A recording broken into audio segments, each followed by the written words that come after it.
Assalamualaikum dan salam mesra buat anda yang sedang mendengar rancangan ini. Sebentar lagi anda akan mendengar satu kesaksian yang menarik dan pedoman yang bernas buat mereka yang sudah berumah tangga. Melalui rancangan ini juga anda akan dihiburkan dengan muzik yang menghiburkan hati dan merehatkan minda. Selamat mendengar.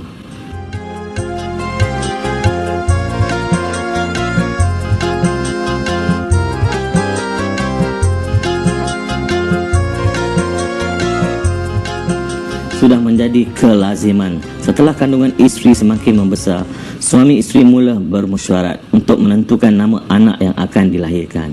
Memberi nama yang sesuai kepada bayi yang baru lahir ada kala sukar dan memakan masa yang lama. Nama adalah penjelasan singkat bagi yang dinamai. Oleh kerana itu, pemberian nama bagi seorang anak sebagai insan rabani adalah sesuatu yang penting. Pada hari kiamat, manusia akan dipanggil dengan namanya. Kerana itu, nama yang baik haruslah diberi kepada anak yang baru dilahirkan. Nabi Muhammad pernah bersabda, "Kamu kelak di hari kiamat akan dipanggil dengan nama kamu. Dan dengan nama ayah kamu, maka berikanlah nama itu dengan baik-baik." Pilihlah nama yang melukiskan cita-cita baik ibu bapa untuk anak itu. Mudah-mudahan sifat mulia yang dilukiskan oleh nama itu akan dimilikinya kelak. Walaupun begitu, harus dinyatakan bahawa ada atau tidak kaitan antara nama dengan sifat pemiliknya tidak dapat dibuktikan secara ilmiah dengan tepat dan nyata. Yang boleh dikatakan ialah nama boleh menimbulkan pengaruh yang menggerakkan hati dan menghasilkan sifat optimis. Nama yang mempunyai pengertian yang baik akan menubuhkan kebaikan kepada si anak. Nama-nama para solehin akan mengalirkan barakah dalam hidup anak itu. Nama yang menyatakan hasrat mulia ibu bapa menjadi peringatan setiap kali disebut. Kerana itu, pilihlah nama yang indah dan mudah untuk anak anda.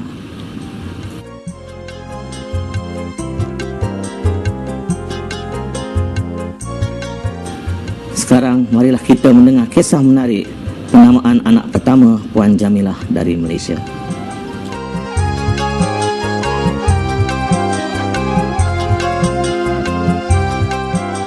Nama saya Jamilah.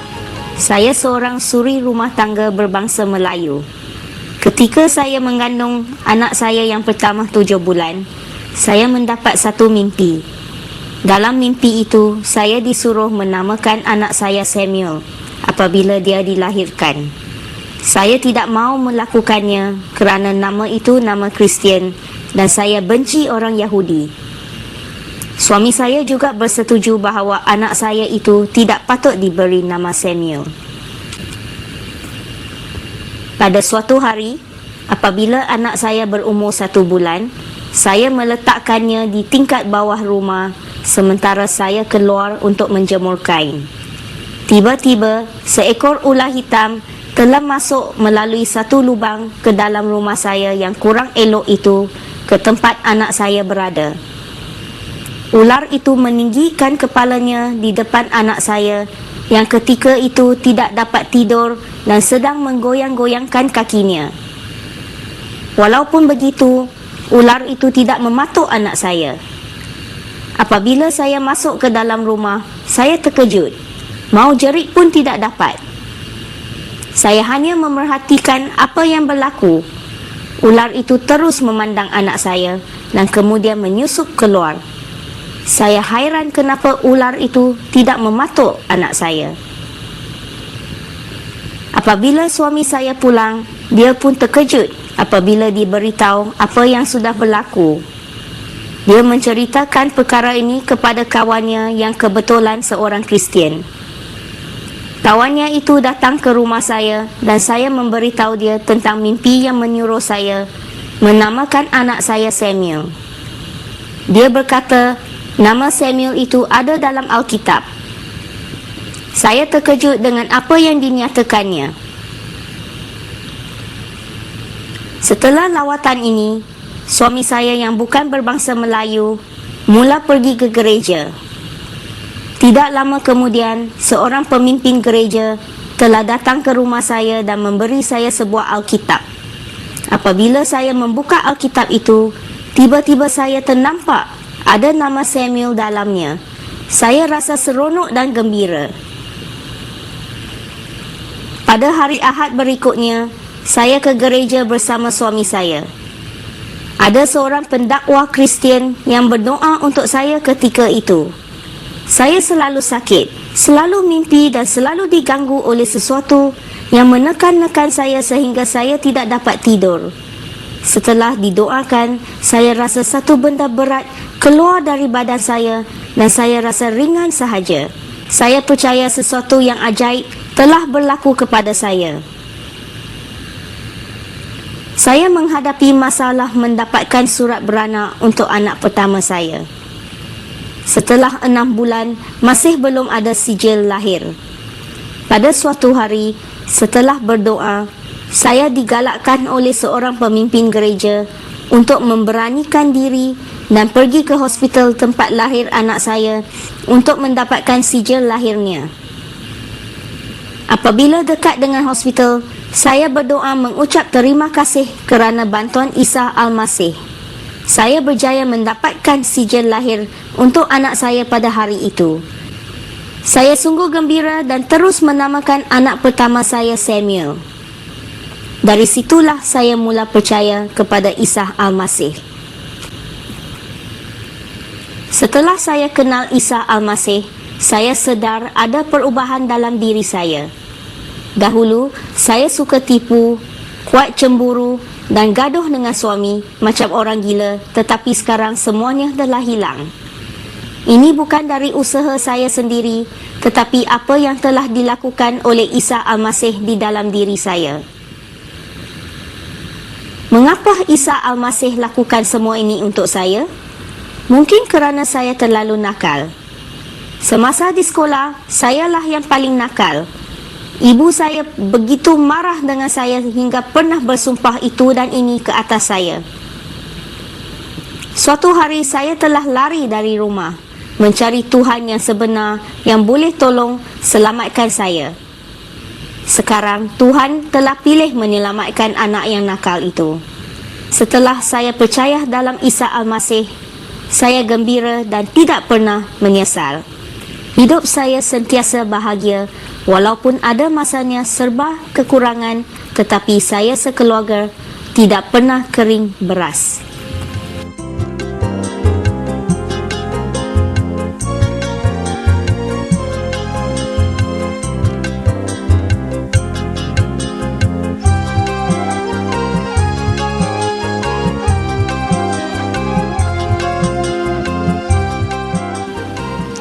Hebat sungguh kesaksian Puan Jamilah itu.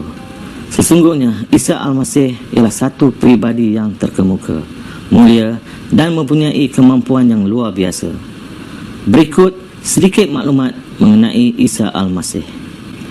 Nama seorang anak biasanya diberi oleh bapanya.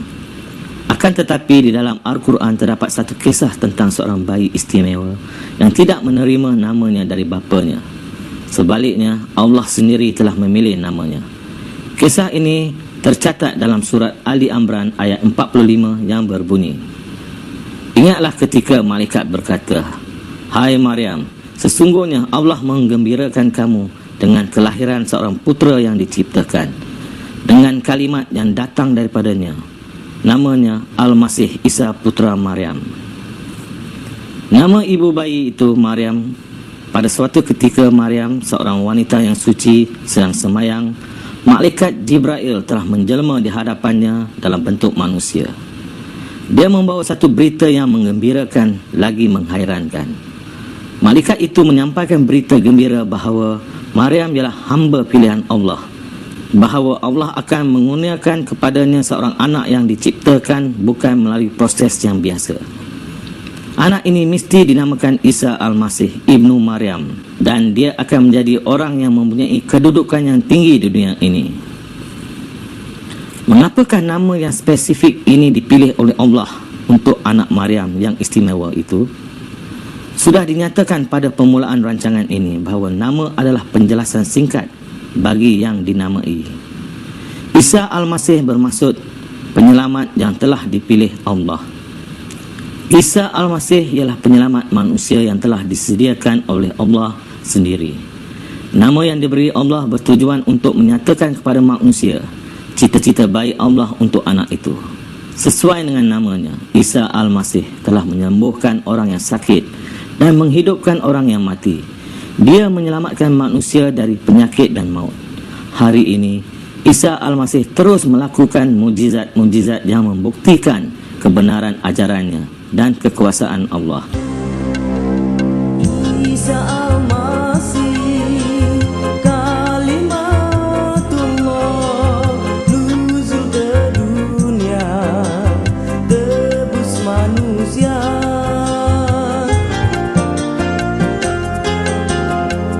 Isa Al-Masih kalimatul hayat, nuzul ke dunia, menebus jiwa.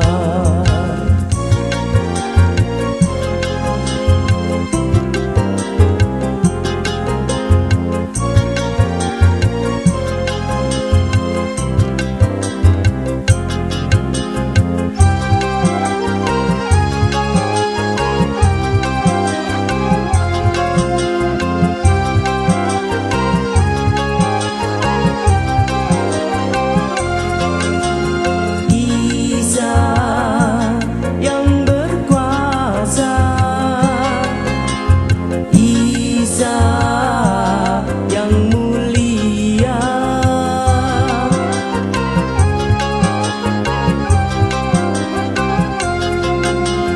Isa terkemuka di dunia dan akhirat.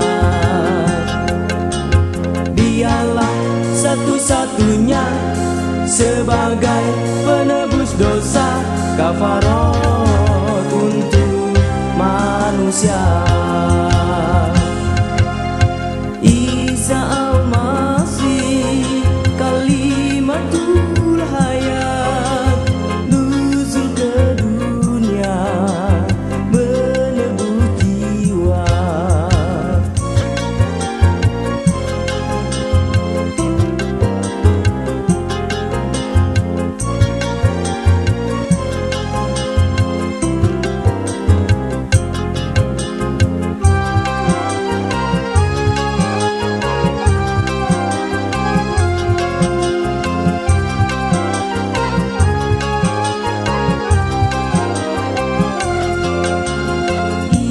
Isa yang berkuasa, Isa yang mulia,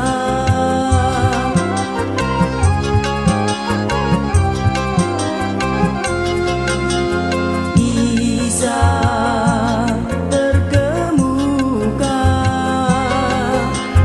di dunia dan akhirat. Dialah satu-satunya sebagai penebus dosa, kafarat untuk manusia.